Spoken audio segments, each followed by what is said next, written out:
We have some breaking news as the Toronto Blue Jays have made a surprising move and have made their first big splash of the offseason. And it is not acquiring a player, it is firing one of their coaches. We're going to break down what the move is, what it means going forward, as this is just the beginning for the Toronto Blue Jays and what is going to be one of the most important and active off seasons in recent memory. So stay tuned for all of that on this episode.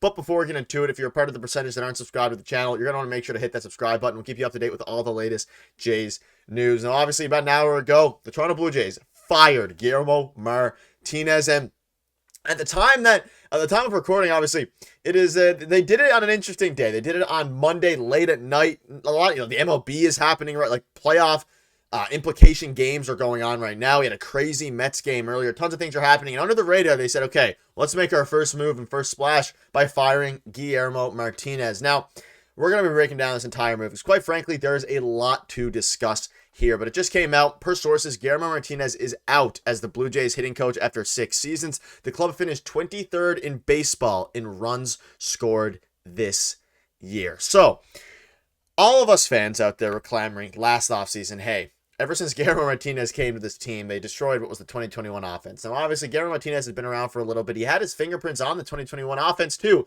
but after back-to-back seasons of just complete disappointment, complete failure, both from the top to the bottom, the first move they decided to make was Guillermo Martinez. Now, there's a few different things for this. This has some pretty big implications going forward because there's still some coaches around that a lot of Jays fans want gone, but looking at it at the surface, he was their primary hitting coach. Obviously, up until last year, they also brought in Matt Haig to be their hitting coach, and he improved on a lot of what was going wrong with the Blue Jays. We obviously know that Guillermo Martinez is infamous, him and Don Mattingly, for the whole don't pull the baseball approach, that Danny Jansen was, the only one who would pull the baseball when he was to the Jays. Ultimately, now he is going to be out of the equation, so there's not much to worry about in the sense of Guillermo Martinez being around.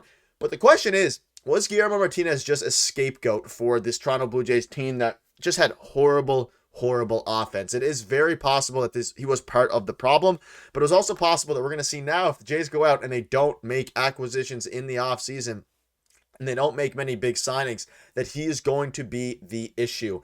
That the issue is going to be Ross Atkins, not Guillermo Martinez. Because ultimately, at the end of the day, I don't think Guillermo Martinez was the right hitting coach for this team. I don't think he's a good hitting coach, but what I do think is that he needed to go out there and Ross Atkins, that is, he needed to go out and get better pieces for Guillermo Martinez to be able to work with. Now, again, I'm not a fan of Guillermo. I'm happy that they did this, but Thomas Sall here, long overdue. 2 straight seasons of below projected offensive results. With the issues worsening this year, a change was needed, and that's what I agree with. The offense has gotten worse and worse. There's no doubt about that at all. The offense hasn't gotten better, especially since 2021. You're thinking about now how much worse the offense was since 2021, and you look at the roster they had, it's a lot different, and a lot of that and most of it should fall on Ross Atkins. It should fall on the fact that, hey, he hasn't been able to do his job. Ross Atkins hasn't. He's made the wrong moves at the wrong time, specifically focusing on defense over offense after coming off of what was one of the best offensive seasons in Blue Jays history in baseball. We saw it in 2021. They went out and they didn't make the right moves. That being said, this year and last year, they had a lot of pieces, and clearly, even if you don't think that it was Guillermo Martinez's fault, something had to change, and the thing that changed in this case is the hitting coach. Now, it's often, you think about, Charlie Montoya, even the managers, sometimes the managers are used as scapegoats. Sometimes you look back to, you look back to a lot of different, the past. A lot of times coaches are used as scapegoats for bad performing teams. In this case, it is primarily the offense's fault, and there's definitely an argument to be made that Guillermo Martinez was at the forefront of these problems. You look at how the Jays season went. 86 wins. Like we discussed in our video earlier today, it only took 86 wins for them to reach the playoffs, and the Jays were nowhere near contention. They got swept by the Marlins at the end of the year. They're positioning themselves for a good draft pick. They only had 5 more wins than the Oakland Athletics, who are one of the worst teams in baseball. Obviously, Vlad Jr. had a breakout bout in Francis.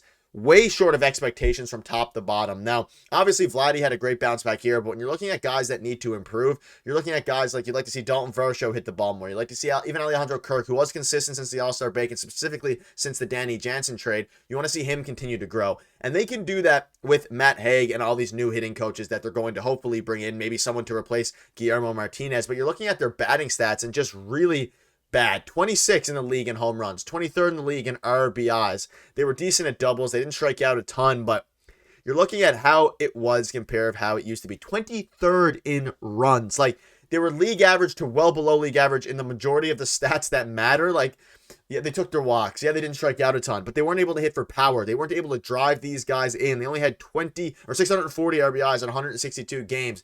Their average runs per game was low. There were so many things, whether it's the average run per game being low, whether it's not being able to hit when it matters. We saw last season, the season before last, so I guess technically 2 years ago now, how the Jays were unable to drive runners in. They were unable to hit with runners on base, with runners in scoring position.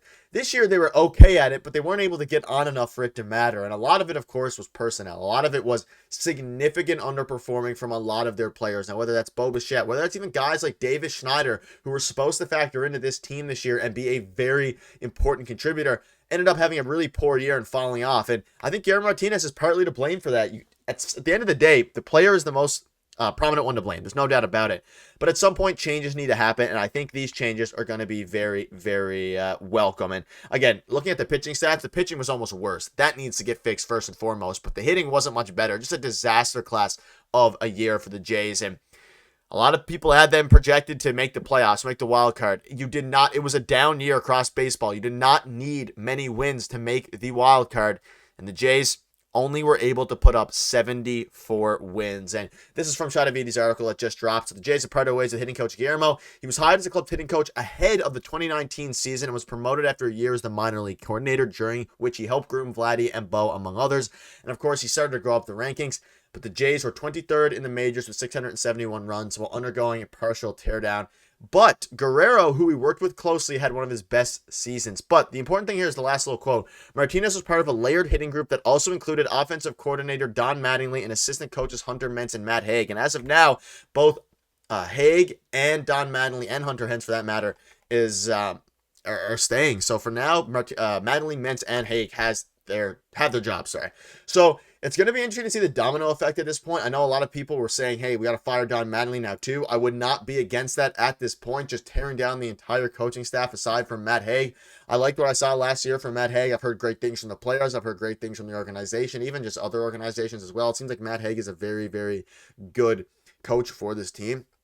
And if he can continue to be this guy that is a, just like well-liked hitting coach that can provide some results, that'll be good. But the thing is, we do have to give Guillermo credit when it's due. He's done some good things, and ultimately, he worked with Vladdy closely last year, according to Shai Davidi, and Vladdy had one of his best years, and he was also around in 2021 when Vladdy had his MVP caliber year. So everyone's quick to jump on him. I do think it was the right move to let him go, but he did have some positive effects on this team. So it's going to be interesting to see what they do going forward, but I want to get this news out for you all. Let us know in the comments what your thoughts are on all of this, and we'll see you tomorrow. And the offseason and the playoffs are also getting underway, just not for the Blue Jays, but we'll keep you up to date, so make sure to hit that subscribe button. We'll see you guys very, very soon. Cheers.